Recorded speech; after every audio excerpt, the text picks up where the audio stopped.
My apologies, ladies and gentlemen. One thing that I didn't do in my entire time was pay attention to if I hit the right button or not. I did not. So we welcome you to Printscape Arena.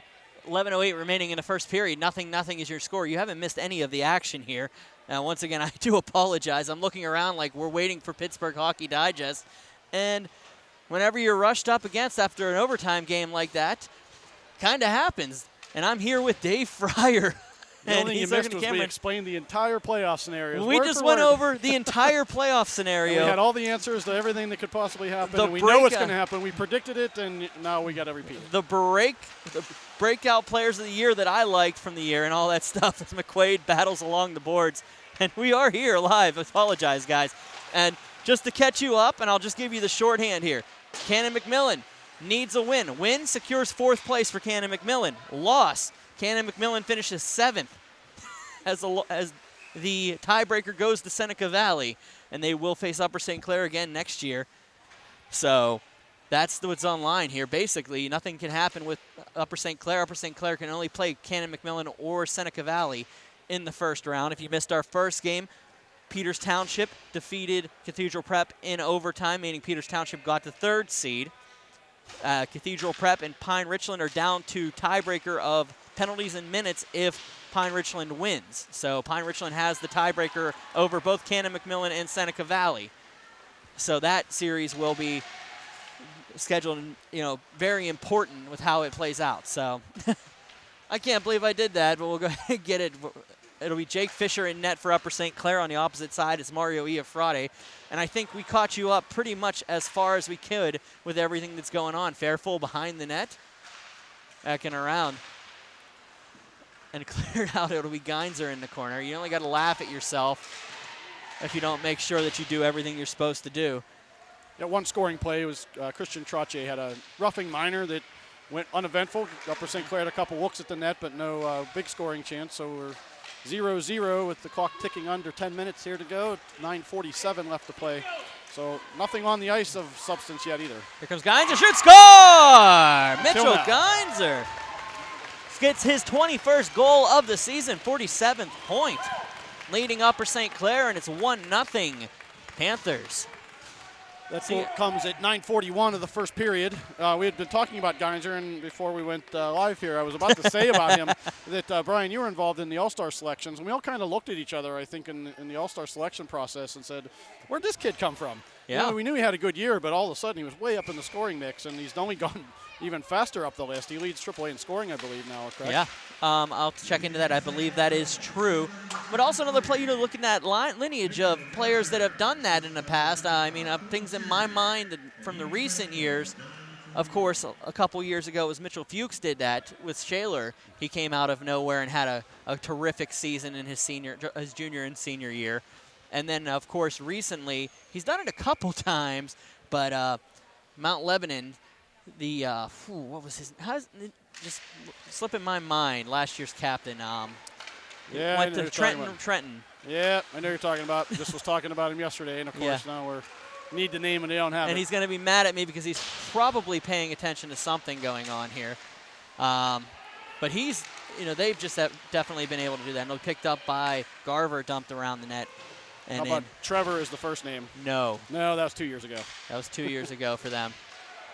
Wyatt George. Wyatt George is the name that's Trevor Nelson was the other player I was thinking of there. Stawarski throws it on net, held on by Iafrate. Yeah, you look at those, and those players that come out of nowhere in the second half of their freshman or their sophomore year, and they just have a terrific one. Another one that from this year was Connor Chee.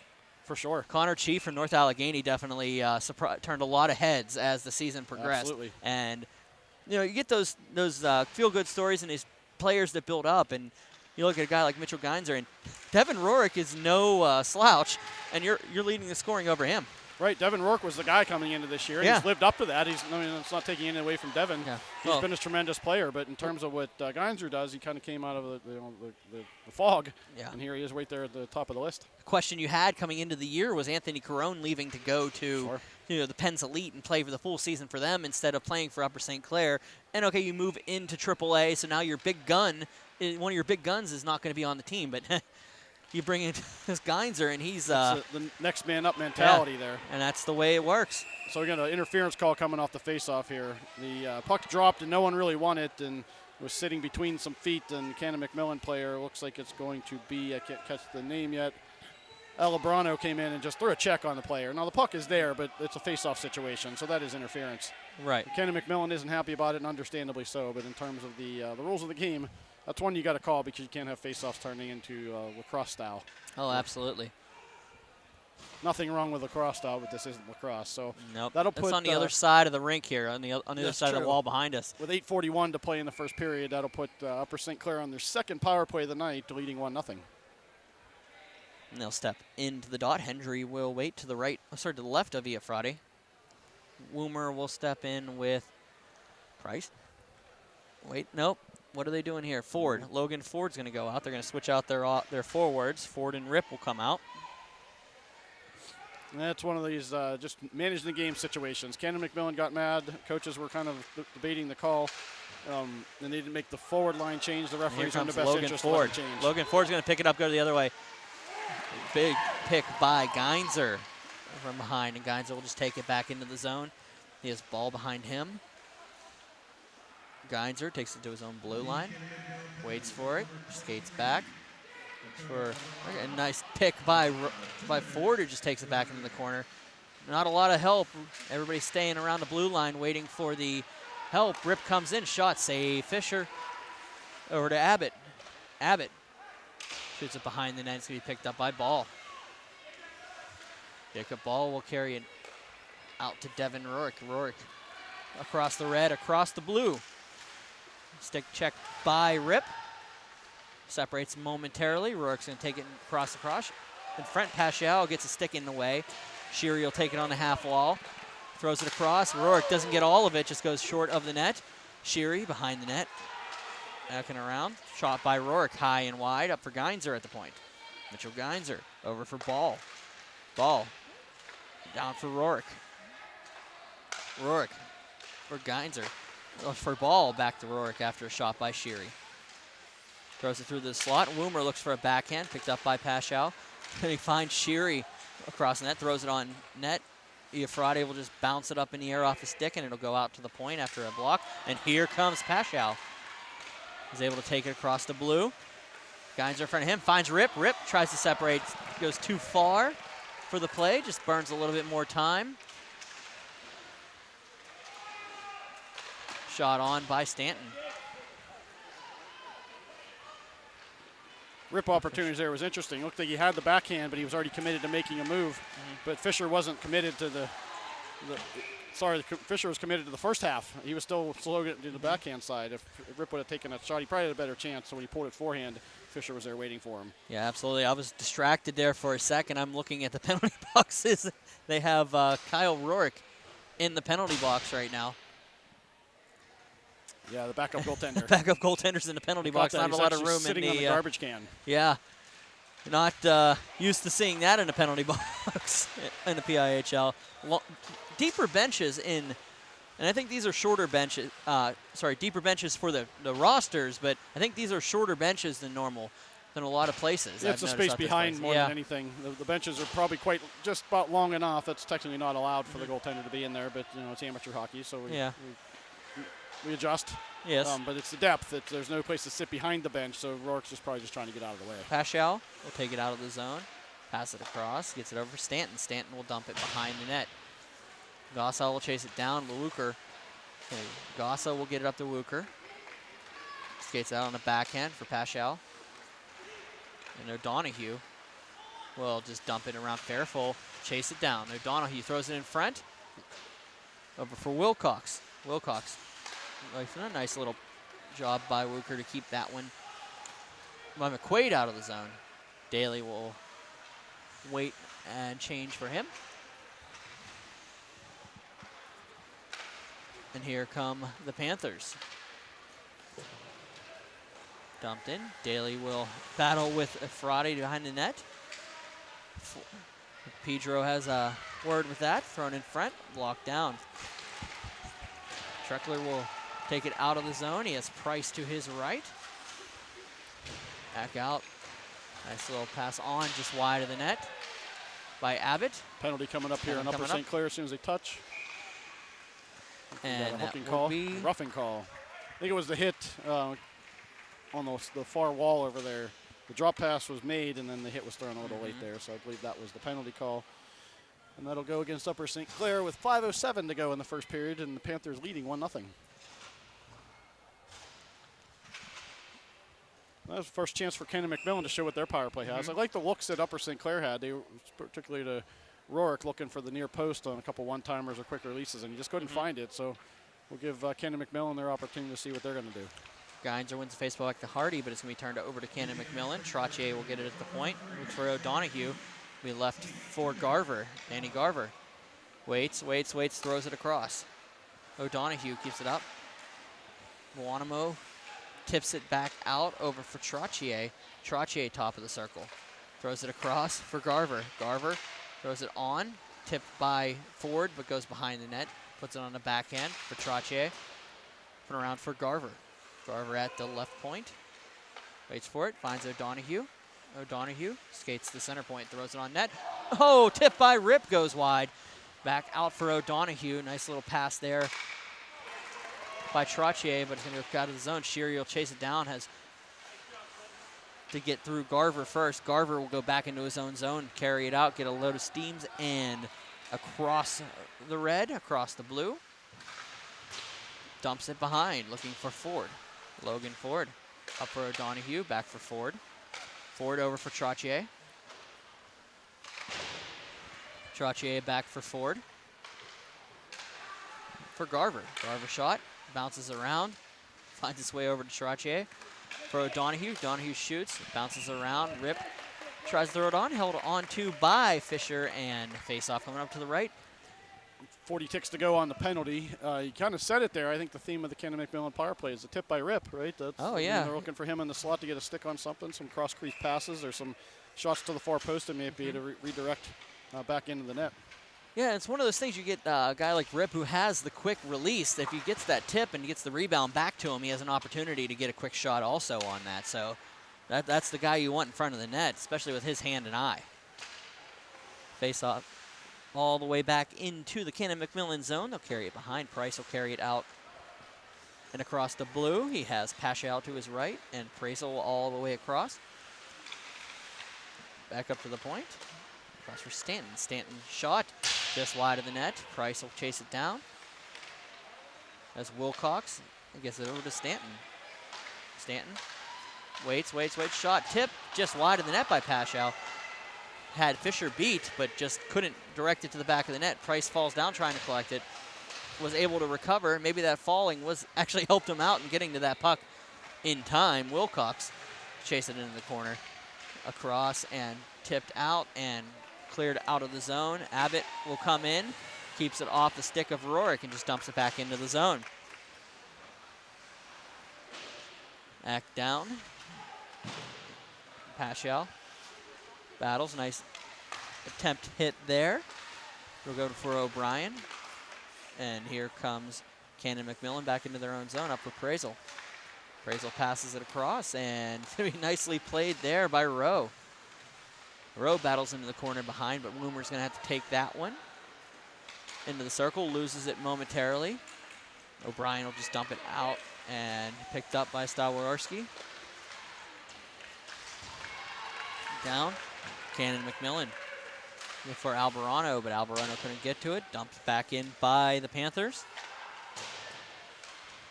Rotolo can't get to it. Woomer hit by Pedro and cleared up, and I thought that went off the glass and at the burger joint, but I guess not.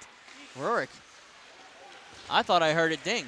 I think it hit the glass immediately on the rink glass immediately on the lift there, and it got up into the no man's land where you can't really see it. So gotcha. You heard it, but you didn't see it. Zach Hardy will chase it behind the net and dump it around. Goes back to Stanton. Here's Stanton. Waits for it, thinks about it, throws it back down, and throws it past Gossa, where Fisher will just collect it behind him. Gossa waits, dumps it for Garver. Garver on the back hit. Rourke will collect it. They're just going to throw it back and forth into neutral zone, back into their own zones, and see what happens. Riff's going to take it forward. Glove save by Fisher on a tip by Ford that time. That was a nice play there.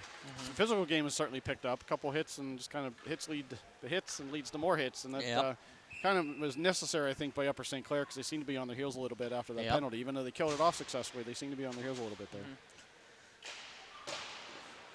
Rip Wade's shot just wide of the net. Stanton. 1 minute to go in the first. Fisher glove save. Yeah, still kind of a feeling out process. Both teams have had a man advantage. Actually, Upper St. Clair's had two. That was probably necessary for Canon-McMillan, even though they didn't score, because, again, all the momentum seems to be shifting their way because their confidence seems to be going up. Maybe they settled down with some of those nerves we talked about. The things that are on the line here are now kind of cycled through their system. Sherry will carry it out of the zone, up across for Geinzer. Geinzer shoots high and wide, looking for the backhand, sneaky backhand attempt there by Ball. He battled around the wall and it's been picked up and passed out to Ford. Ford across center, across the blue, shot on. Missed the glove of Fisher behind the net. Sweet passes it around, looks for Ball. Jacob Ball battled around, but it's going to be picked up by by Garver, who dumps it into the zone. Backing around for Geinzer. Geinzer up for Ball. Back down, O'Donoghue for Logan Ford, who tries to get it over to Rip. Couldn't do it. Stanton's going to collect it. Sheary's going to battle him. Stanton will hold on to that. Up and across for O'Donoghue. Gets it up to Ford. Ford just dumps it in the zone past Sweet. Looking for Rip. Rip's able to end up with it on the backhand. Save Fisher. And there is 0.5 seconds left in the period. Less than a second here on this first one. Yeah, good call there, Dave. It was on that backhand. A couple half second later, he probably would have been able to go to a center ice face-off here. Canon-McMillan's bringing Fraudy to the net, or to the bench rather, for the extra attacker, but unfortunately there's not, even the best of circumstances, they can't score a goal. Here's my favorite. Kind of physically impossible. All 5 attackers on the right side of the center. I saw this at a Robert Morris game a couple weeks ago where they literally lined them up 5 wide as if it was a you throw all 5 receivers on the right side, and it was crazy to watch. It was against Mercyhurst. Football, the banana bunch. Yeah, right? the banana bunch. Right, so interesting first period. Again, maybe it's tough to gauge after the game we had before this one, at least the finish of the game we had before this one, of the intensity level. But I said it. I'm not sure what point of the broadcast I said it there, but Canon-McMillan team has a lot on the line that seem to be gripping their sticks tight because of that. Yeah. And it was a feeling out process, but I said at the time it wasn't a feeling out process necessarily for each other. It was for themselves. And Canon-McMillan again kind of had to cycle those nerves, and I think the power play helped that process. And on the other end, Upper St. Clair, they have plenty to play for in terms of working towards a postseason momentum, but they don't have anything to play for in terms of standings, seedings, records, anything like that. They're in second place, and that's where they're going to be when we finish the night. Absolutely, and of course, we also mentioned it is Buchholz and Hendry out there on the ice. You had some good words for that, especially in that first game, and they do a terrific job out there. Yeah, we talked about for the league this year, for the most part, we've had, especially at the AAA level, just respect amongst competitors helps with the respect towards officials. And in the first game we saw it, the referees didn't need to get involved too much. There were things that could have been penalties, but the players just kept playing, so why get involved in that? McQuaid shoots it wide of the net. O'Brien will take it. Sticked off by PIHL. And it's going to be Wilcox trying to get it through, but picked up by Daly. Daly will carry it in. Oh, just around, avoids a check. And down for Hardy. Hardy waits for his teammates to get onside. They'll just lob it across, and Wucher will dump it into the zone on the backhand. And of course, thank you for joining us. If you missed the first about 6 minutes of the game, so did everybody else. I had a mistake there. Thank you for joining us. And, of course, what this game means for everybody with Cathedral Prep losing in overtime to Peters Township. Peters Township takes that 3 seed in AAA. And now Canon-McMillan, it's feast or famine, because with a win, they're number 4. With a loss, they're number 7. Could be anywhere. This is the weird that is the AAA standings this season. So we're going to get a high sticking call on that little entanglement there. It was a turnover at the Canon-McMillan blue line. Upper St. Clair took the steal and tried to pressure the puck, and then ended up getting a high sticking penalty out of that. I can't catch the number just yet. It'll be Rourke going to the box with 16:07 to go in the second period. Joining his brother in the box. Woomer. His brother is offering the garbage can. Uh-huh. Now he gave him the preferred seating section down there. He's out. Garver. Face off, and Finn will dump it into the zone. Ford. He leaves it for O'Donohue. O'Donohue waits, and ooh, shimmy shake by Ford takes Daly out. Ford will carry it into the zone. Waits around, looks for the backhand. Skates on. Ford up for Trottier. Over for O'Donohue. O'Donohue over for Garver. Garver just wide in the net, and it's going to go out of the zone. O'Donohue chases it down. Backhand. O'Donohue carries it across red, but it's going to be a nice little attempt to take it away by Finn there, but it's going to go out into the seating bowl, and we'll have ourselves a face-off. Yeah, we talked about the first power play for Canon-McMillan maybe giving some momentum. That's probably what they're looking for here. They're down by a goal, and they don't seem to have too much going. I mean, they've had a couple opportunities, but Fisher's been tall to the task. So, power play goal is a momentum builder at any point in the game, but when you need to get your offense kind of revved up with a 1-0 situation early in the second period, there's always a power play goal is timely, no question. But for the situation at hand for Canon-McMillan, it'll be extra sweet to get that. Canon-McMillan will line up with Rip and Geinzer in the dot. O'Donohue back at the point, dumps it across, and it's going to be picked by Sheary, and it's going to go the other way. Here comes Mitchell Geinzer. A lot of room. Trottier on him. Looks for the backhand pass to Sheary, but a little too far behind him. And O'Donohue will have to collect it, pass it over to Trottier. Over center, Christian Trottier waits for it. Goes the backhand across, and it's going to be picked and up and cleared out of the zone. 44 seconds to go on the penalty. Here come Panther. Here comes the Big Max. Rip muscled off. Garver needs to wait for Rip to get onside. Ford comes in with him and Prezel. Throws it in front, just sits in the crease. Nobody can get a stick on it. They'll talk about it a little bit, but no action here. And we'll have a face-off to the right. 26 seconds to go in the penalty, and unfortunately all the things I built up for Canon-McMillan to take advantage of here, they've done none of it. That was their best opportunity right there. It was just kind of a centering pass that fluttered into nothing, and Fisher just put a paw on it and held it. Couldn't get any momentum on that play and had a hard time getting anything going. So yeah, I think that, again, the first theme of the power play was tipped by Rip, and I think Upper St. Clair adjusted to that and packed the middle in the low slot to prevent that from happening. Zach Hardy will take the face-off win and dump it down. All the way down. It was still a short-handed, so Stanton will have to collect behind the net. Wait for it. Throws it up for Price. Price tries to take it between his legs, can't control it. It's going to be picked up by Upper St. Clair, dumped back into the zone. Down. Upper St. Clair cannot go anywhere else other than 2 in the standings, so this game means almost nothing, but it also can confirm who they play in the first round, as they could face this Canon-McMillan team with a victory. This is similar to the Week 17 in the NFL. Do you rest your starters and don't care about who wins and maybe kill off your momentum, or do you try to go for the win and keep your momentum going? There's no right answer. The circumstances will kind of maybe predict it a little bit or dictate it a little bit, but really the measure is after the fact, so you can't really tell which one worked and which one didn't until 2 weeks from now. We saw that in the first game, the inconsistent, and Matt Geik and I were talking about the inconsistencies with Peters Township. Well, you just got to come from behind victory over a team that hadn't lost since before Thanksgiving. It'll be an interference call right there. It looks like Price is going to go to the box. That was an easy interference. Rourke pushed the puck past him, and maybe it wasn't Price. It might be Trottier again, I believe. Nope, that's not Trottier either. Yeah. With Peters Township, who has been inconsistent as the season moved across, and then an absolute fireball that was Cathedral Prep. Cathedral Prep dropped the contest in overtime. Peters Township in, come from behind fashion and just were there the entire game. Now you have that momentum going into the postseason and a 3 seed to boot. Right. And Peters Township had nothing to play for.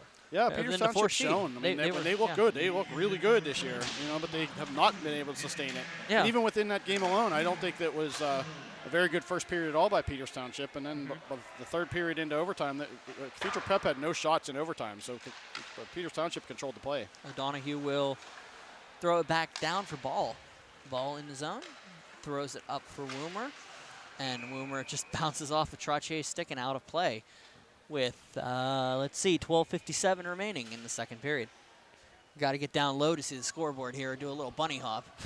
We were talking in the first game about how tall Mark Lehman is. He might be tall enough to stand here and see the scoreboard, or we got to be the other direction. Well, I can step back about 4 steps and see the scoreboard. That's what this this rink is a little different. It's a really high roof. It was the old Penguins practice facility, so goes past Iafrate, who just lets it go. Geinzer up for Woomer, back to Geinzer for Woomer at center point. Woomer shoots high off of Sheary. Can't get it around, and here cleared by PIHL on net, where Fisher will give it to Woomer. Woomer across for Rourke, and it's going to be held on to by Ball. Can't get it out. PIHL will just try to force it out. Sheary will collect it. Has Moser on him. He'll skate it in. Sheary backtracks, and it's going to be picked up by Stanton. Stanton's going to have an opportunity here. Has PIHL on the net, throws it across. It's going to bounce off a stick all the way back out to Geinzer, going 3-on-2 with Rourke and Sheary. Back for Sheary, shot. High, save by Mario Iafrate. Yeah, not a smart centering pass there by Canon-McMillan. They're shorthanded, and they tried to send it to the high slot, and there was no one there. Actually, the other forward had gotten to the low slot, so it was 3-on-2 back the other direction. But Iafrate saved them, and they got 36 seconds to go on the kill. But face off to Iafrate's right. That's been the telltale sign of Iafrate this year. You know, you get those odd man opportunities coming in their way on him, and he's able to dig you out of them for the most part. Some pretty good one-on-one so far this season. Behind, shot out, and going to go past Hardy the length of the ice to Fisher, where he'll collect it.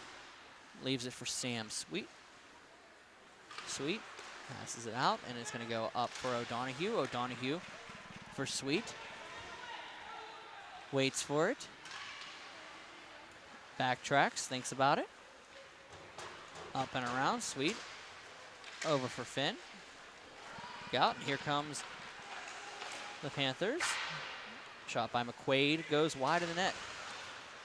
Down behind, McQuaid battles with Trottier.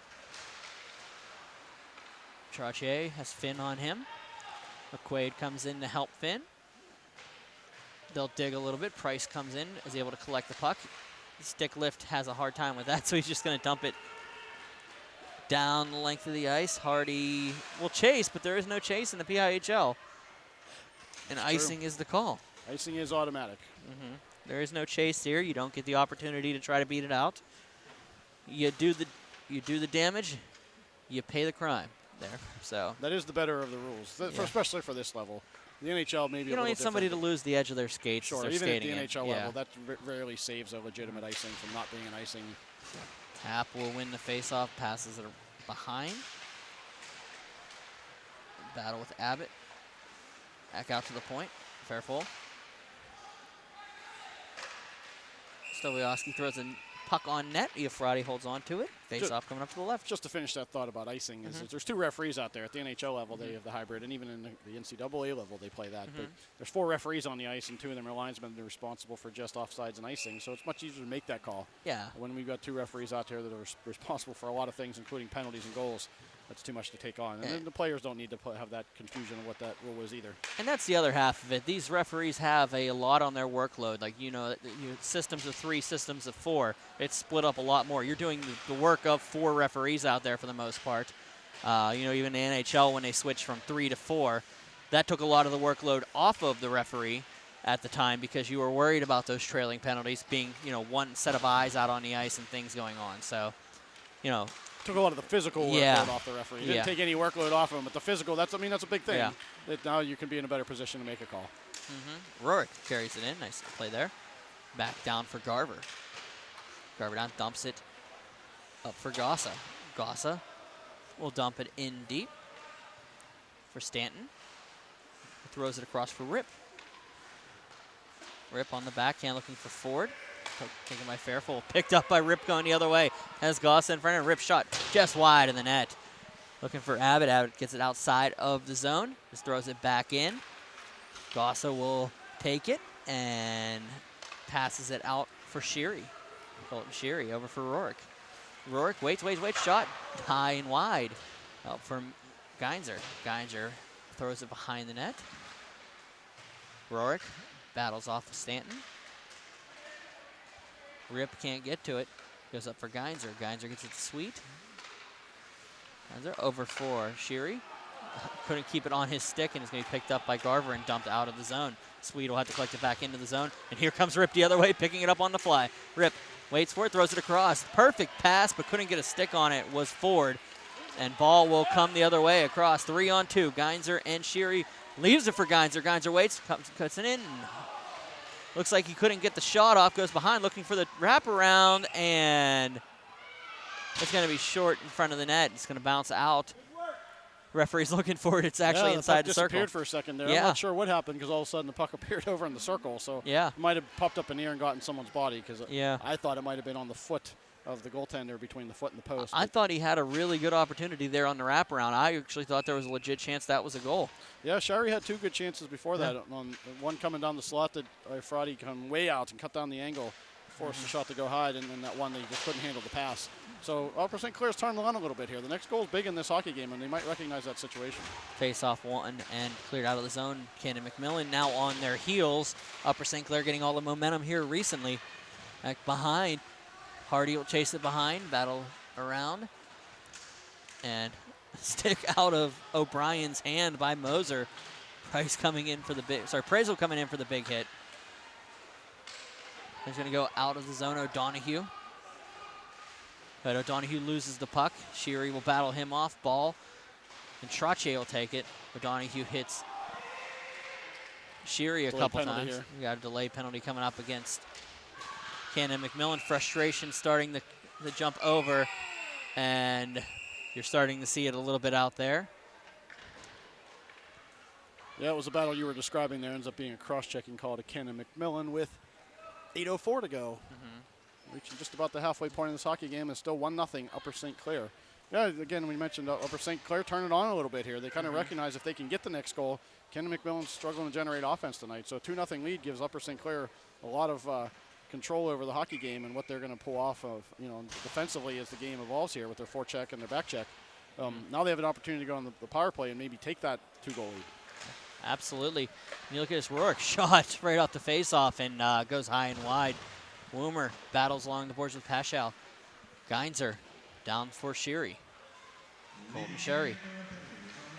Sherry will go up to Rourke. Rourke throws it across. PIHL will take it. Just dump it down the ice where Fisher will grab it. Fisher passes it out for Woomer. Woomer's going to look for ball behind the net. They're going to try to set up their offense here. Ball takes it from behind the net.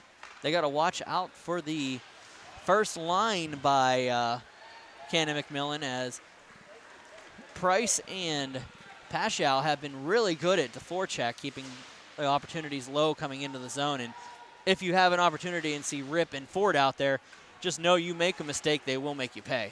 Out for Ball. Down to Rourke. Rourke from a hard angle goes wide of the net. Down behind and picked up by Stanton. Stanton will carry it out. Has PIHL to his left. 2-on-1 if they hurry.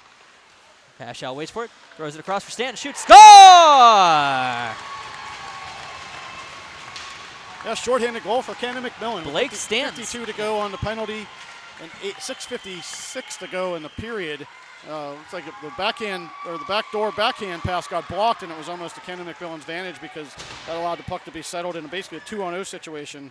And Stanton wide open on the back door, slammed it home. Blake Stanton, his first shorthanded goal of the season and his third overall of the year. Nice little play. Waited for the goaltender to come down, and PIHL threw a nice backhanded pass across the crease, right onto the stick, and Stanton gets his third of the year. Shot on, save made. Hardy, top of the circle. Up for Sweet, stays in. I thought that stayed in from my angle, but I felt it went out. Yeah, the referee's right on the line. So yeah, good call.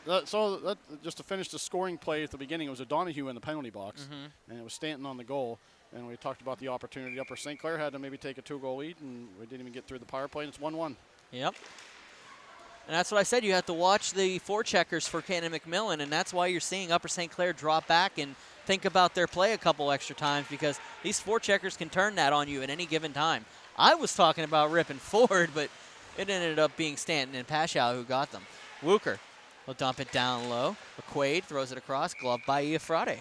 Yeah, I think that transition game is Canon-McMillan's strong suit. If they can get north-south quickly, coming out of their own zone, that makes teams, not only get on their heels, but really start to retreat hard. And that's been, all season, that's been their game. And when that's working for them, that's tough to stop. Face-off coming up to the left of Mario Iafrate. And to add to that, it's done shorthanded on the power play, even strength. It's all facets of their game. That's a lot of their offense. Logan Ford will carry it around, battled off with Sweet. Looks like he was impeded a little bit. Referees did not see it. Back behind, Ford will go around. Rourke gets it up to Stowiarski. I'm sorry. On backhand, throws it on net. Hit by Trottier. Back to even strength here. We're even now. Garver is going to take it, but Sweet will chase it down. Garver gives him a little bit of trouble. Sweet thinks twice about it, goes out. Rip holds on to it, battles around, and as Rip goes down, Rourke will collect it in front of his own net. Ford and Hardy get tied up in front of the net, so Rourke able to go out of the zone with Woomer trailing there. Trottier makes him go to the corner. Stowiarski is back behind. It's going to be Woomer. Throws it around, stays on the side of the net, and held on to. They're going to try to dig. Woomer tries to dig for it, and it's not going to happen, but starting to exchange words down here in a 1-1 game. That's 5:26 to go in the period. It's 1-1. We talked about it earlier on about the respect for the referees, and a couple, a little bit from the benches, but not too much. Certainly from the space between us and the benches, we'll call it, that there's some screams for penalties, but the players are not. They're just playing. They can. There's no reason for the referees to get over involved in winding up the score or loading up the score sheet with penalties when the players are just keeping skating through it. And you get those plays where they're just digging in. It's just a dig, dig, dig, until you hear the whistle. It's a natural reaction to do what they do. Another whistle here. That happened there. I mean, there's nothing wrong with Upper St. Clair digging at the net there to try to get the puck in, and Canon-McMillan wants to stand their ground, and that's what they do. So we got a little exchange here. Donahue's been kind of playing on the edge as part of his game, and he was a little frustrated there and slapped the puck to the corner, so him and the referee have a little exchange. But again, the understanding there, the referee can call him for a penalty, or he can kind of tell him verbally to knock it off, and I think the team would take the verbal reprimand there instead of the 2 minutes on the scoreboard. So we stay even strength. Buckles had to do a little flyby on the bench there. Was a lot of jawing going on between the two of them, but at that time, Donahue did do something that he shouldn't have done, and they didn't penalize him for it, so there shouldn't be too much of an argument going on. You're absolutely correct. Face-off coming up to the right of Mario Iafrate. As I told Matt Geika, that Brian Buchholz is one of the best officials around and one of the more respected officials around because he's a no-nonsense guy.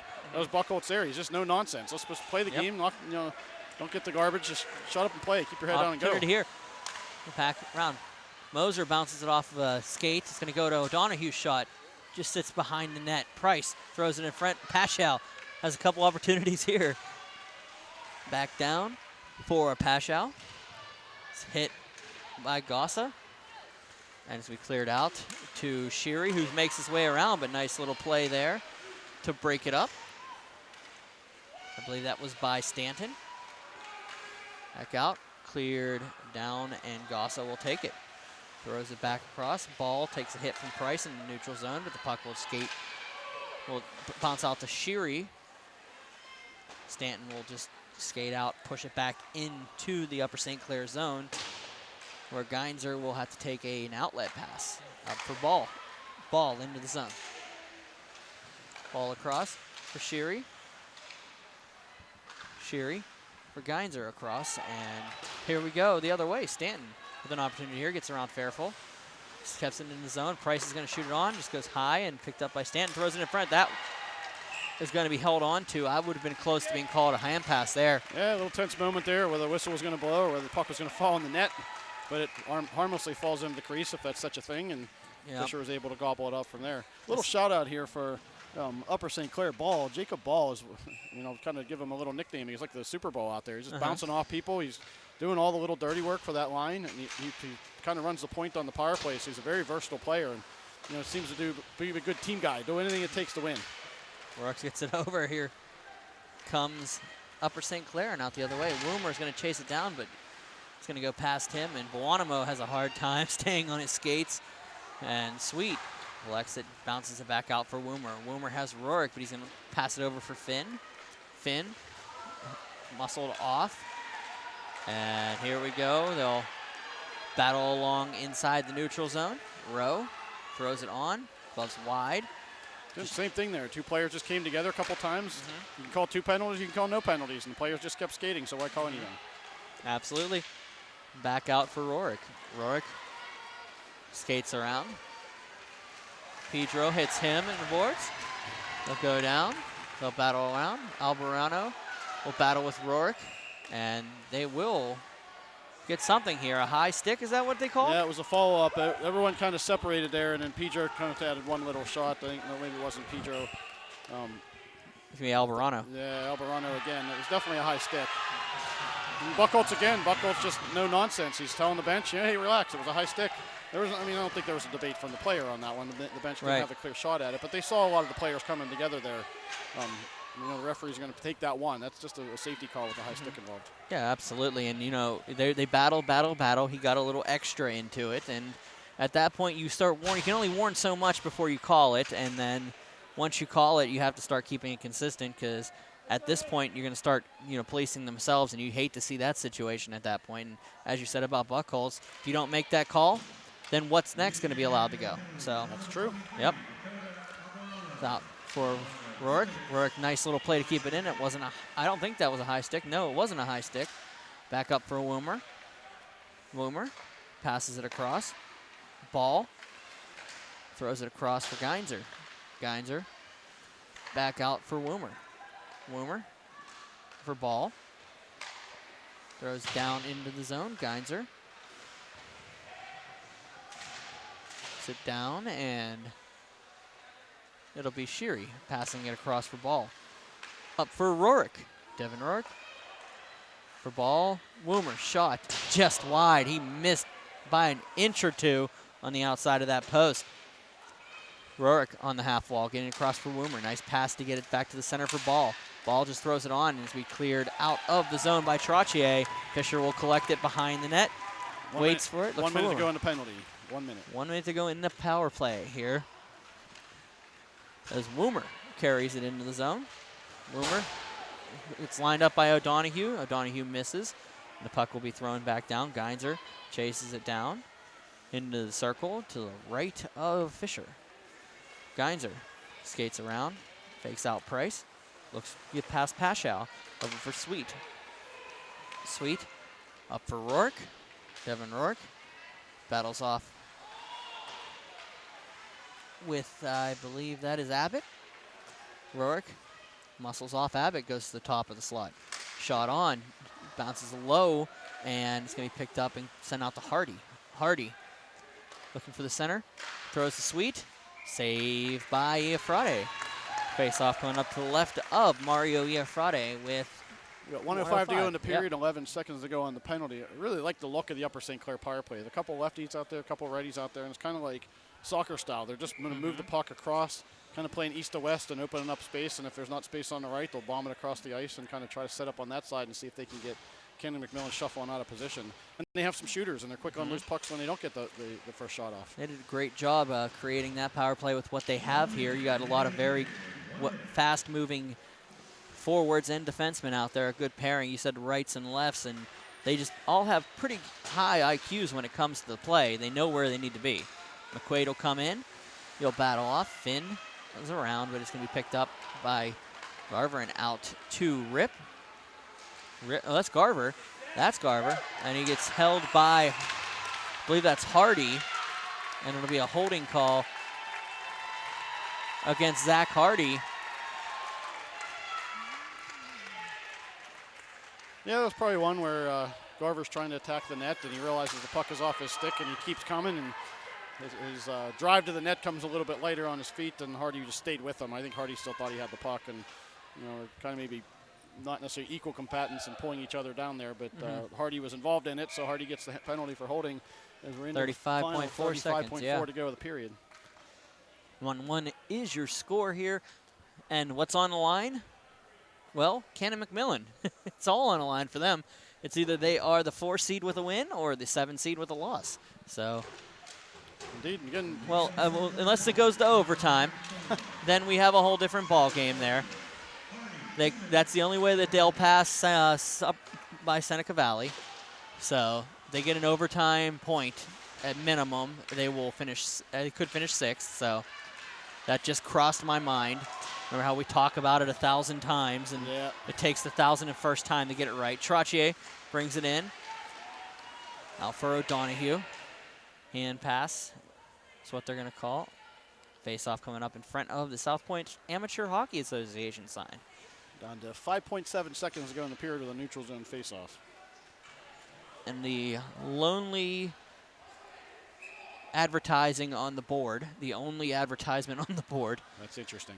Yeah, Serve Pro.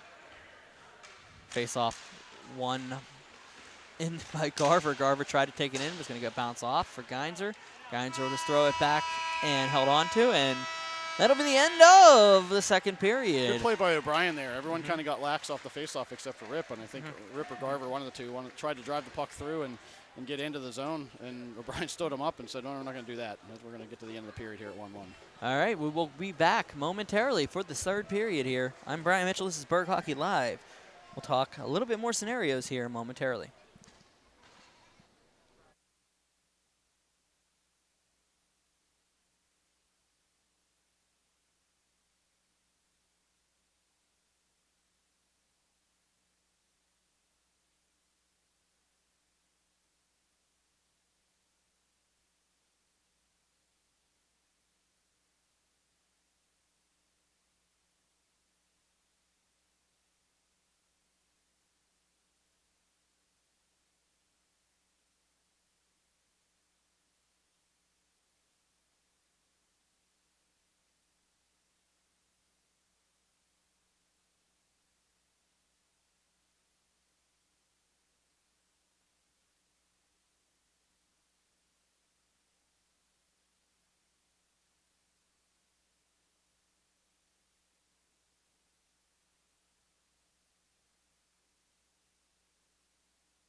All right, welcome back to Printscape Arena, final period of the year. Let's not hold anything back, Dave Fryer.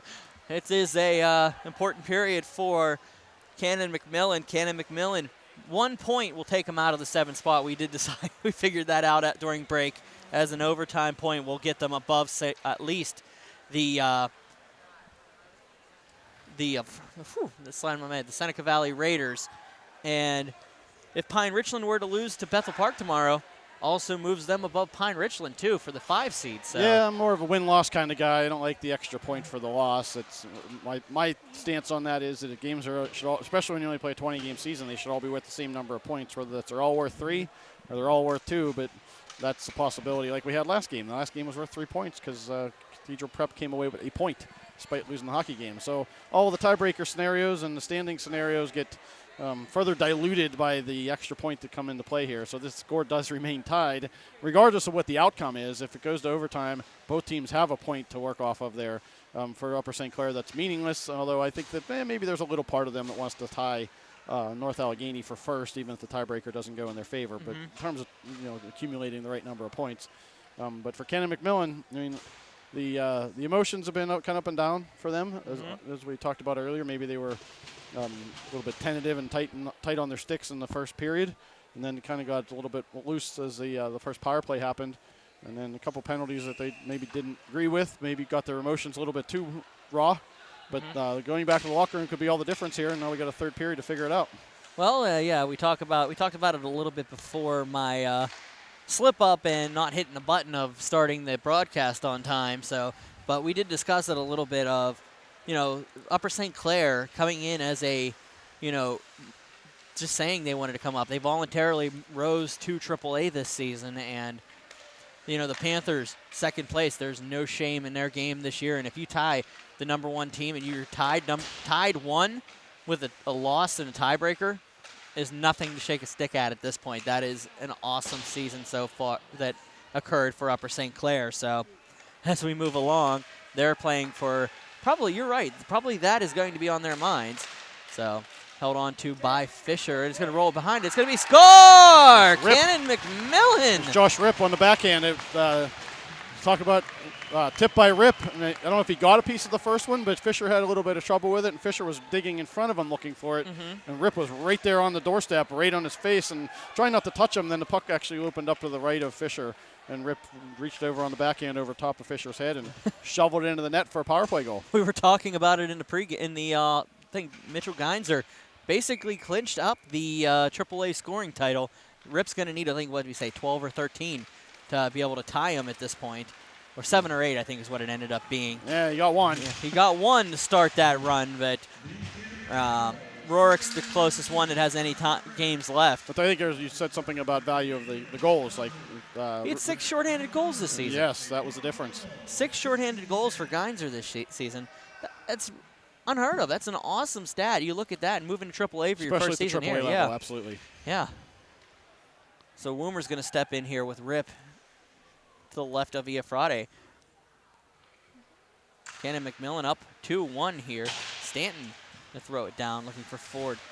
Canon-McMillan with a victory will take the 4 seed and get a home game here at Printscape Arena.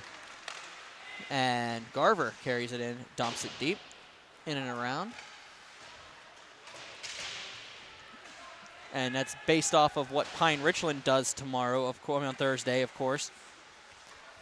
So, no, actually, that will be the Canon-McMillan. Yeah, they will clinch because they have the tiebreaker over. And here comes Rip again. Rip shoots just off of the pad and wide. Rip will collect it across. Hardy all over him. Garver battles along the boards and picked up and kept in. O'Donoghue couldn't keep it. And here comes Rourke the other way. Rourke shoots. Save Iafrate. Iafrate is going to have to stand on his head the remainder of this game. Sweet. Talking around, and Garver they're offside. They'll come outside of the zone. So first thought, is the NHL record for shorthanded in a season still Lemieux with 13? I mean, that's I would over an assume 82-game that, yeah. season, or nowhere near this isn't the NHL by any means, but that's a Multiply it by 4, Yeah. and you get close enough. It just shows you, I mean, relative to 24. the competition, that's a pretty high number to get 6 shorthanded goals this season. We were talking about it. I was talking about it on my pregame show last night when we were talking about all the scenarios and seeing what's going on. The one player, 7 games in the year, was Tyler Stewart. 30 goals for Burrell. Because he's ineligible for the postseason. Correct. But he ended up with with 30 goals on the year in Class B. So that's still a feat. You still got to be able to do it. So he came back a little bit later in the season and eligible for the postseason. Finished his senior career with 30 goals in 7 games. So look at those numbers. Passed off Moser. He had 6 or 7 in his debut this year. Right? Yeah. I was looking at those numbers, and Palumbo wasn't even too far off of him either. Right. Palumbo only had 8 games in the season, so Abbott. Palumbo had an injury. Yeah, Palumbo was hurt, but I think he finished with 20-some goals too. Moser's shot, gloved by Fisher. All right, so Canon-McMillan gets the first lead of the hockey game there, and then they almost had a chance to go up 3-1. Rip came through the neutral zone, found a lane, and got through the slot. Looked like he just didn't get all of the shot that he wanted there, but Fisher was tall of the task and turned the puck aside to keep Upper St. Clair in the game. But Upper St. Clair is going to be tested here. They got to find that extra gear because, again, we talked about there maybe nothing truly to play for and the motivation that comes with it. But now it's 2-1. They're going to have to dig deep and find it. Garver picks it up, carries it in a shot. Fisher chicken wing. It rolls out after the whistle. Face-off coming up to the left. It's another one, a good shot. That I don't think got all of that one, and it kind of fooled Fisher a little bit there, and that's why he didn't catch it cleanly. But Canon-McMillan this line of Ford, Rip, and Garver keeps coming. I mean, we talked about their transition game. There's a lot of speed on that line, and we've seen a couple of those in this period already. Back behind it is Rip. Back around for Garver. Garver on the half wall. Skates around nicely. Battled off. Rip. Garver and Wucher have a heart-to-heart along the half wall, but it's cleared out of the zone by Daly. Bounce back in. Gossa gets it over for Wucher. Wucher will get it across and cleared up, and McQuaid has a hard pass into the zone. Pedro collects it in the corner. As Pedro gets it out, Treschler will just tap it back in behind his own. Hardy will chase it down, but Wilcox will be the first party to that one. Hardy will set it over for Rourke, and Woomer will carry it across. Woomer over for McQuaid. McQuaid in the slot, waits for it. Shot blocked by Stanton. Woomer with another opportunity. Had Iafrate stretched out, but another block there. Hardy battles off. Hit by Prazel. And they'll battle along the boards, and O'Brien back into the zone. O'Brien throws it down, and O'Donoghue faces it. Cleared down. Prazel hits along the boards on Woomer. Finn. And cleared up to the point. Kept in by Hardy down low. For O'Donoghue. Back out over O'Brien's stick and into the Upper St. Clair zone for an icing call. 12:10 remaining, third period. No, good shift there by Upper St. Clair, Hardy in particular. You mentioned him earlier being a scrappy little player that doesn't, smaller and offensive, willing to move the puck, but he's also willing to take some hits to make some plays. So that kept the play alive in the Canon-McMillan end. Maybe got a little bit of a momentum swing there because Upper St. Clair had seen the puck in their end for most of the period. He gets the job done. He reminds me a lot of Scrappy Doo. You said Scrappy, that hit me. Scrappy Doo. He likes to go out there. He'll talk a lot while he's out there and get into other people's heads. He uses the size in a different way. Right. You see somebody like that continues to run his mouth, you want to laugh a little bit at him and get it, and then you get aggravated after a while. A little bit of sandpaper in this game. That's important. That's awesome. O'Brien. Oh, Sweet can't keep it in. It just bounces out of the zone. Price battles along, and PIHL tries to get it around Sheary. Sheary will just carry it into the zone. Has 4 white shirts in front of him. Buonamo will jump it behind the net. Up and across. Battled off. A nice play by PIHL to get the puck out. Up to Abbott. Abbott will chase it down. Fairfull will be the one to collect it behind the net. Passes it up for Rourke. Sheary will carry it out. Sheary runs into a double hit. PIHL hits him. He rolls off of him, hits Pedro. And there's an elbow call coming up. That'll be the second hit there. Yeah. PIHL had the back check, and the bodies came together a few times, but whoever the defenseman was there, I believe. Maybe it's PIHL going to the box. It looked like PIHL's going, yeah. It looks like it's the defenseman. Maybe it was just a follow-through there with PIHL staying on him, but it was more bodies colliding there. I don't think there was any malicious intent there to come through with an elbow. It was just bodies all over the place, and it was happened to be PIHL's elbow. And I was going to say at the next stoppage that, we praised some Upper St. Clair kids. Let's go back to Canon-McMillan side. And PIHL, you've said his name a lot tonight. Yeah. Not just because of the assist on the goal, but he's been all over the ice. Penalty kills, power plays, doing all the little same things, scrappy things that make a difference in a hockey game. Yeah, you go back to it, and if you look at these two teams, I mean, it's been physical, and we've mentioned, that's a goal on a tip off of something. Yeah, there was a shot from the point that not sure if it was Geinzer or Woomer that took the shot from the point, and I believe it was Shirey that was standing in the mid slot. He wasn't high slot, he wasn't low slot. He was just kind of in the open space there, and he didn't do anything in particular, just put his stick on it, and I think Fraudy wasn't expecting. That's unusual to get a tip from the mid slot area, especially a redirect more than a tip. So I don't think Fraudy responded the right way, and maybe lost track of it a little bit because of the bodies that he had to look through to find the puck. And it went into the open net, so power play goal for Upper St. Clair ties it at 2. 2-2 here. Berg Hockey Live. I'm Brian Mitchell. That was Dave Fryer on color and camera tonight. Final game of the season, of the regular season for us here. So we're going to talk a little bit about what's going on with this game, what this game means, and that means Canon-McMillan win 4th place. Loss 6 or 7, depending on what happens, how they lose. So Rip will lose the face-off to Fairfield. Upper St. Clair can do the pride thing and win and play and be tied for the number 1 seed, but lose in a tiebreaker to North Allegheny. But as we said, for being up in AAA for the first year on a voluntary basis, it's a big detail. So nice to have for that on the first year up, especially for a young team like Upper St. Clair. Stanton clears it up, and it's going to be picked up by Rip. Rip's going to turn the other way. Rip takes it, shot just high and wide. Picked up, back behind. Garver passes it around for Ford. Ford behind, and it's going to be... Yeah, that was a tough hit there. It was Garver had his head down. He was pulling the puck off the wall, and the Upper St. Clair player, looks like it might be 23, kind of drove him into the boards. Wasn't enough to be boarding. I wouldn't call that boarding. That would be 12 minutes worth of penalties.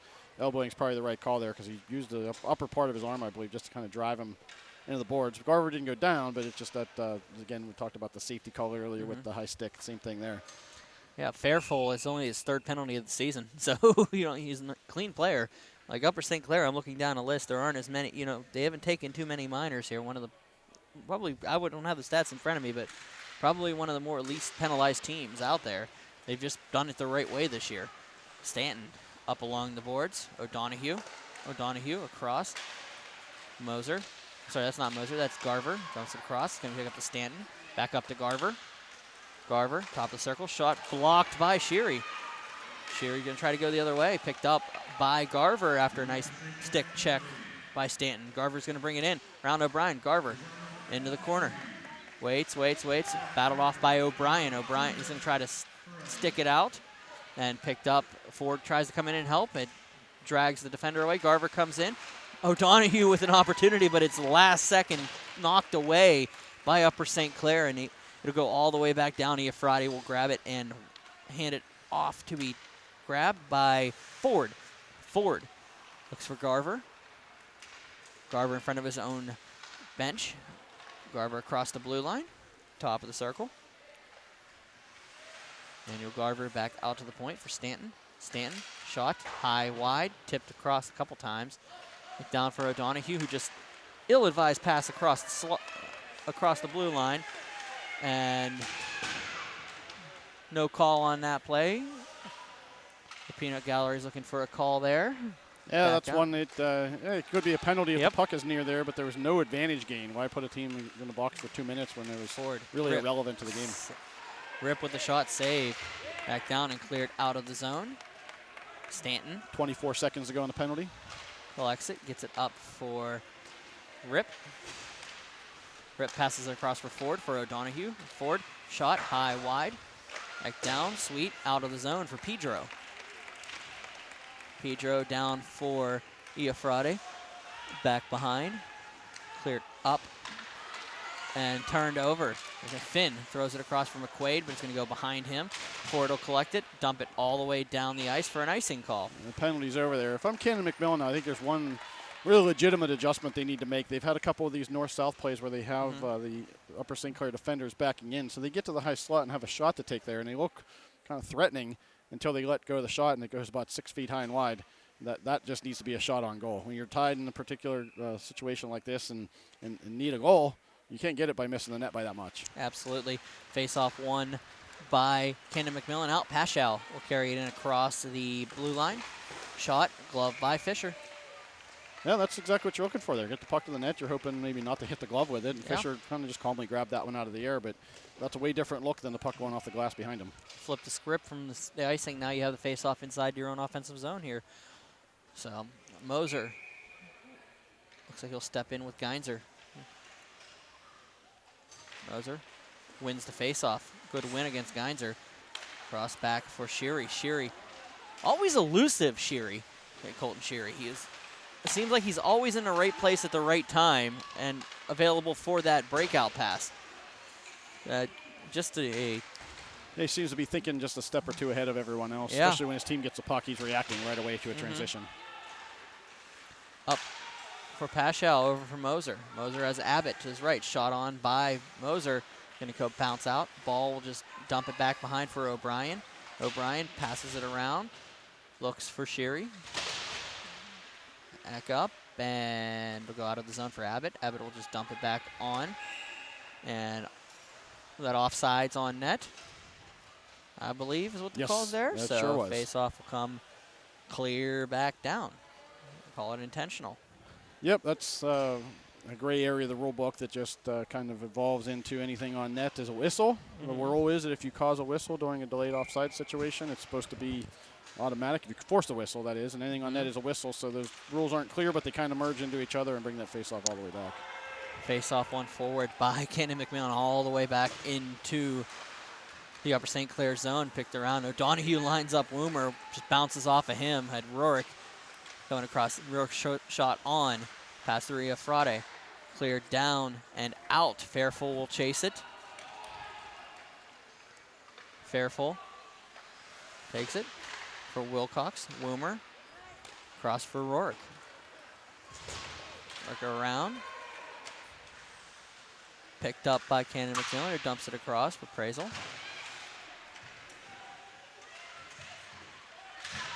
They'll battle along the sides here.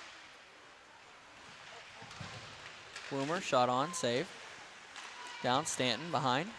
Thrown in front and held on to by Iafrate. Face-off coming up. We got 6:10 to go in the third period here, still knotted up at 2.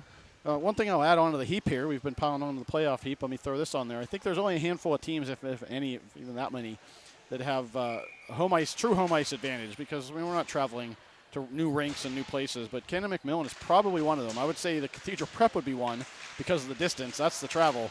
But Canon-McMillan is one that they draw a big crowd for their playoffs every year that they have a game here at Princegate Arena, and that's a difference. That's certainly when your students are coming out and supporting you the way they do.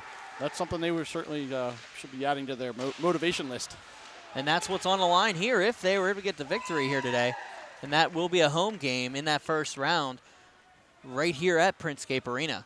So you got to pay attention to that, and there's a possibility here for all of that to occur. I'll harken back to 2005 when Canon-McMillan hosted a playoff game here against Chartiers Valley in the AA level, and Chartiers Valley being the next school basically right up the road, and Canon-McMillan having a very good year. There were over 1,000 people in this building. They were sitting on the arcade games behind us. That's how well they draw for playoffs. So it's a big advantage for the Big Macs if they can make it to that round, so that first round here.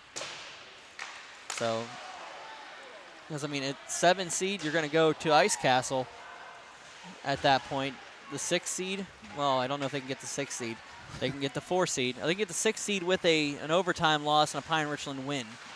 So, and that would be, well, Right How here. about that? Right here. And I think that Peters Township probably. Peters Township, Canon-McMillan in the first round of the postseason. I think that happened last year. It did. That was last year's sure did. first round matchup. It was the after the play-in round in AAA. Yeah. Yes. Yes. So Fisher will come out for this one. Sweet will collect it, passes it up for a ball. Wouldn't that be something? Yeah, so the same thing. I mean, that would be a home game for Peters Township, but it's not necessarily an advantage because, I mean, Peters Township draws well, but Canon-McMillan would probably feel like home with the number of people they bring, and just sitting on the different bench would be the difference. And then, but again, by comparison, I think a lot of these kids play for teams out of Ice Castle or have played for teams out of Ice Castle. So Upper St. Clair doesn't quite have the same home ice advantage that Canon-McMillan would get by the rink and the crowd and the factors that come into play there. Absolutely. They're going to battle along the boards. It'll be Ford. Ford will dump it around for Rip. Rip they're looking to take the go-ahead goal here. 4:33 remaining in the third here. Garver battles behind the net, battled off, and Ford will come down. Garver comes in, waits for it, shot. Just goes wide of the net. Opportunity there, Rose. Couldn't rise to it. Stanton shot. Just sits in the crease. Loose, loose, loose. Referee was on the opposite side of the net, is what happened there. They lost track of the puck because he was on the opposite side of the net, saw the arm in, and yeah, that's why there's a like whistle. 3 or 4 times that Fisher had it, but there was still Canon-McMillan sticks banging away at it. And that last shot, I thought he had it, actually. Yeah. It looked like it went into his glove, and then it popped loose right as the whistle blew. That's a tough call as a referee.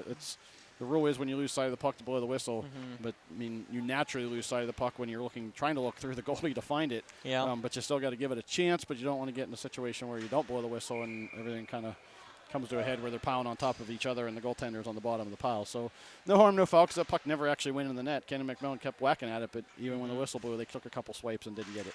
Yep. Face-off won by Upper St. Clair. Geinzer, nice play to get it up for ball. Ball looking for Sheary, but Stanton knocks it down. Takes it and throws it in deep, where Fairfull will collect it and waits and bounces around. Price back out for Geinzer. Geinzer up and thrown in for ball. O'Donohue and Sheary go into the corner. Back down, and they'll battle along the boards. PIHL carries it out of the zone, over the red, over the blue. Coming across for Stanton. Stanton waits for it. Shot just wide. Bounces behind for PIHL. Geinzer gives him a little bit of leeway, and Fairfull and Geinzer will collect the loose puck behind the net. It's going to go out. Sheary. Pulled off by Moser. Sheary. Nice play to regain control of that puck. Price comes in, gives him a little extra. Price battles with ball along the boards. They'll go in for it. Geinzer chases it around. Will collect it first. Throws it for ball in front. Moser with a heads-up play. That puck just snuck out in front. Price will let it go. It'll go out of the zone. Fairfull will chase it to the circles in his own zone. Fairfull waits for it, waits for it, waits for it. Passes it up for Geinzer. It picked up and thrown in by Prazel. 2:45 to go in the period. Fairfull behind the net. Waits for it, thinks about it. His white shirts around him. McQuaid will take it off of him and throw it into the zone. Woocher couldn't get to it. And Tressler will bring it into the zone. Shot. What a glove by Fisher. That was going to go wide, but it was a good glove to make sure that that wasn't going to sneak in on the far side. You'd expect in a 2-2 game with the situation we're in, the intensity level will be really ratcheted up right now, and it's not. So it kind of gives me that, I mean, not that there's not intensity, it's just not going up in the proportions that we think we'd get at this point in the hockey game. I think Canon-McMillan is just, again, they know maybe a point helps them.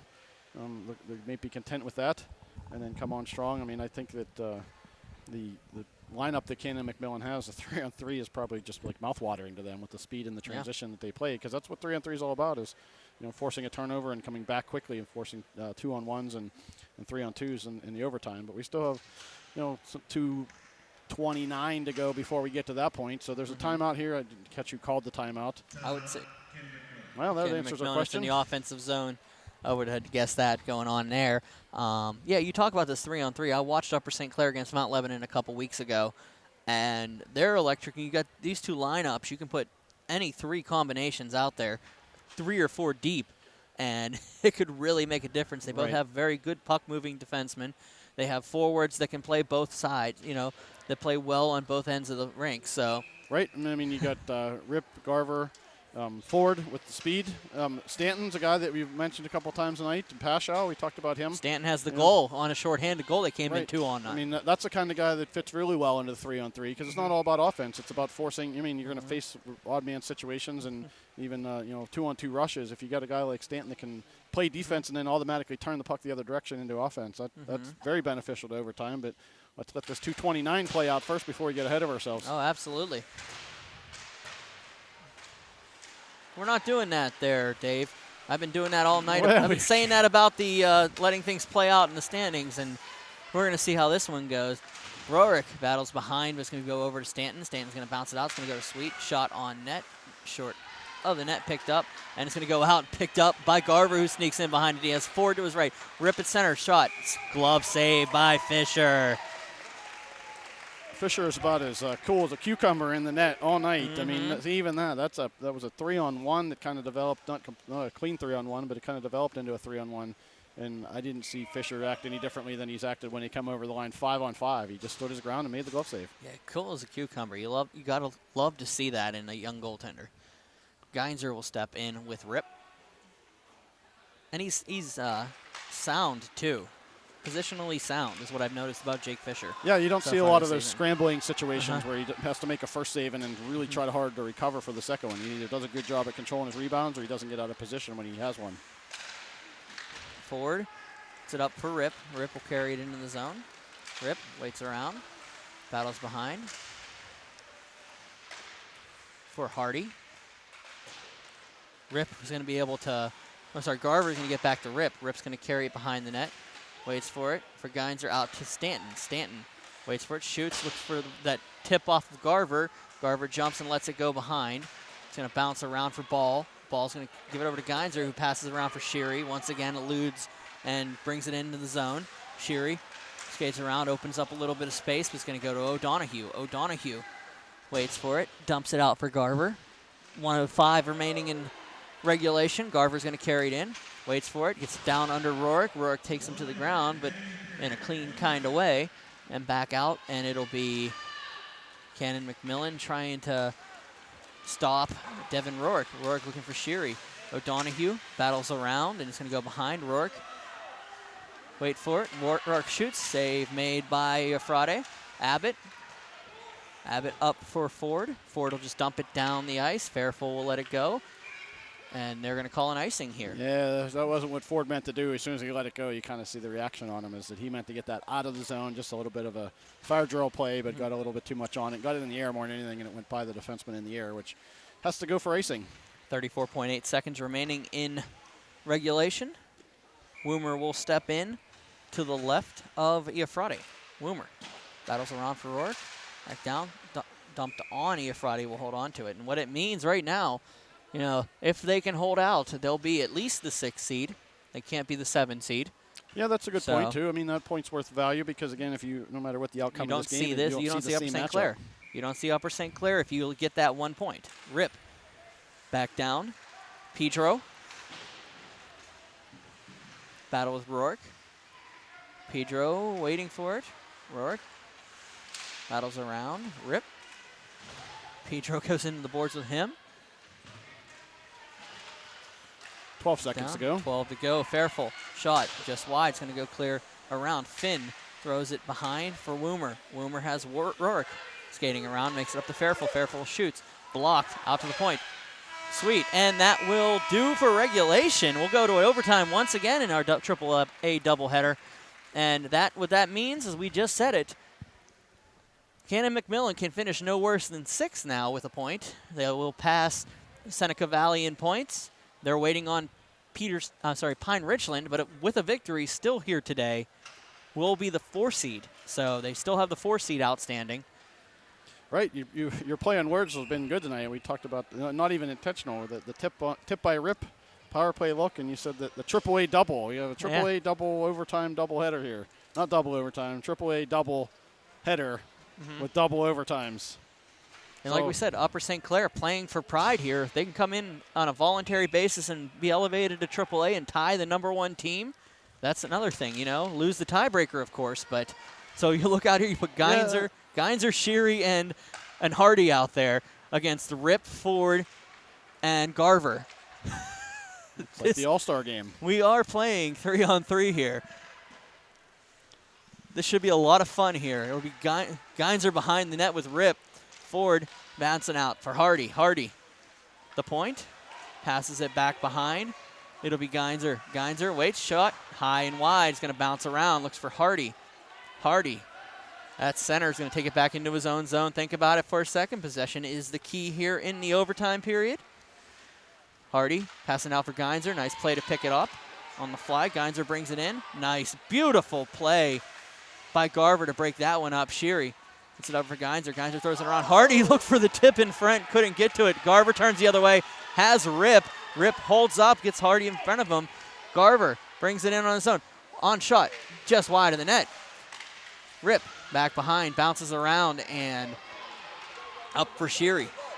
Sheary. Both lines overextended here, a little bit out of gas. Yeah. Sheary makes a nice play and says, well, maybe we should go for a line change, but here they come anyway, and Ford's going to bring it the other direction. Ford is going to wait for it. He's going to see what they're deciding to do. Listens to his bench.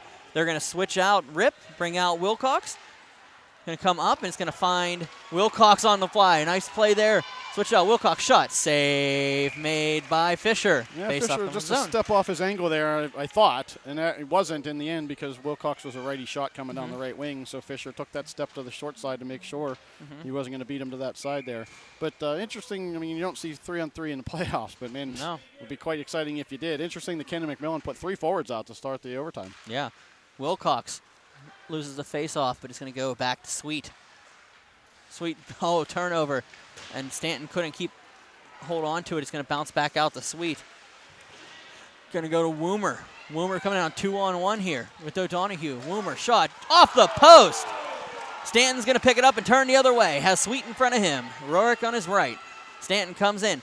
Looks for Sweet. Big stick play by Sweet to hold on to it. Rourke on the half wall. Gets it up to Woomer. Woomer 1-on-1 with O'Donoghue. Has Rourke coming in.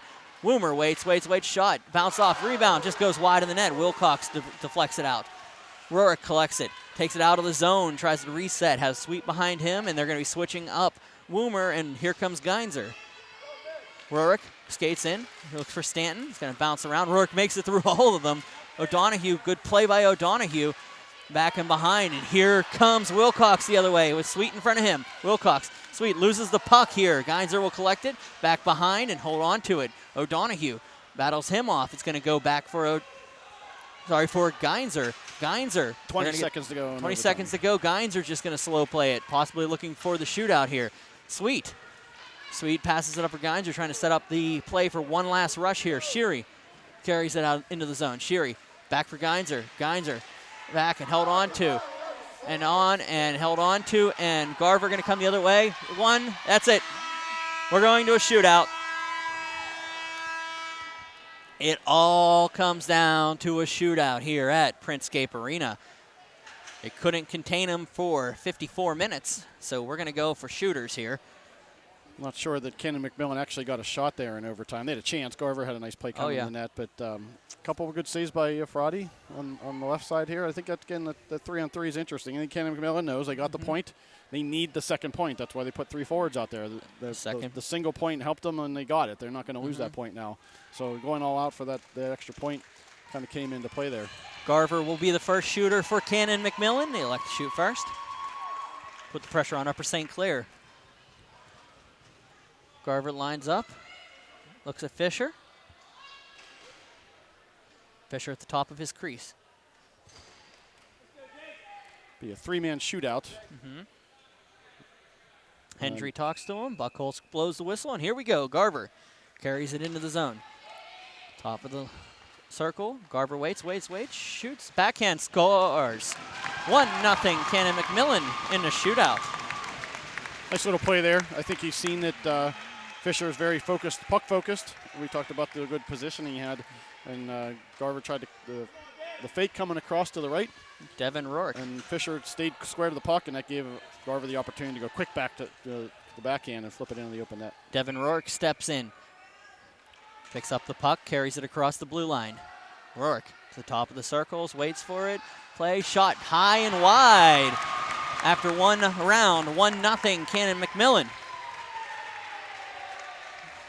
I think we know who the 3 shooters are going to be for Canon-McMillan, so and probably predicted in order. But again, I mean, this is quite a shootout display. Both teams have a lot of firepower, and they get to put it on display here in the shootout. Logan Ford picks up the puck, carries it into the zone, brings it in on Fisher, waits for it, shot, save made by Fisher. 1-0 after 1.5 rounds. Canon-McMillan.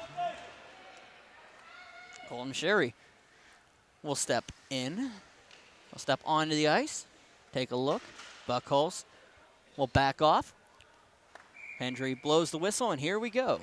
Colton Sherry carries it in. Slow, methodical pace. Top of the circle. Makes Iafrate come out. Iafrate comes out. Save. Iafrate tried to just slide it through the 5-hole in that same methodical pace. So here it is. Yeah, normally with the pace there, you're trying to throw the goalie's angles off, so he's not able to kind of telescope out and back at the same level there, but Iafrate seemed unfazed by that. If Josh Ripp scores here, Canon-McMillan will be the 4 seed and host a game next week at Princescape Arena. No pressure. No pressure at all. Ripp carries it in and brings it in on the left side. Top of the circle, waits, shoot. Canon-McMillan will be the 4th seed next week and host a playoff game here at Princescape Arena. Your final from, of course, the aforementioned Princescape Arena. Canon-McMillan 3, Upper St. Clair 2. What a hockey game. What a hockey. I was going to say the hockey. same thing, whether you said it or not. So I've been treated to North Allegheny Pine Richland last night, Peters Township and Cathedral Prep earlier tonight. And then this one, I'd be hard-pressed to pick which one's the best. Regardless, you could say the shootout means it was that much of a tighter game, but really just the entertainment factor in all of them. They were all very tight games, and that, to me, is the preview of the AAA playoffs because I don't think anyone has an edge over anyone right now. So we will have a doubleheader at Princescape, I hope, next week. I believe that will be the case. I would assume that would be the case. But Peters Township and Canon-McMillan punched their tickets in their positions tonight, 3 and 4. Now we settle 5 and 6 as Seneca Valley is 7 in this scenario. Between Pine Richland and Cathedral Prep. If Pine Richland wins tomorrow and takes less than 14 penalty minutes, Pine Richland will be the 5 seed, and Cathedral Prep will be the 6 seed. So if they take more, then it's the opposite. Yeah. So it's almost all over here, Dave Fryer. Right, so how about that? I mean, we talked about Canon-McMillan ranging from 4 to 7, and they kind of went through that whole cycle tonight. At one point they were trailing, and they were a 7 seed, and then all of a sudden they were winning, and they were a 4 seed, and then they were in overtime, and they were a 6 seed, and they finished up as the 4 seed. Cathedral Prep came into the night controlling their own fate. And they're going to be on the road. And they went from being a potential 4 seed with a win. 3 seed with a win. A possible 3 seed, you're right. And they might be the 6 seed by the time we're out. Right, so here we go. Not sure what the right word for it is, roller coaster, the pendulum swinging all over the place here. Again, I don't think, as we talked in the Open, that there's 7 teams, if you count Seneca Valley, that have a legitimate chance. And that 8th team is Bethel Park, who won the St. Margaret tournament to start the year. So how do you say that they can't pull it off when the elimination comes in? It's a great season so far. It's been a good parity season. Everything's worked out. And that's just hit that one.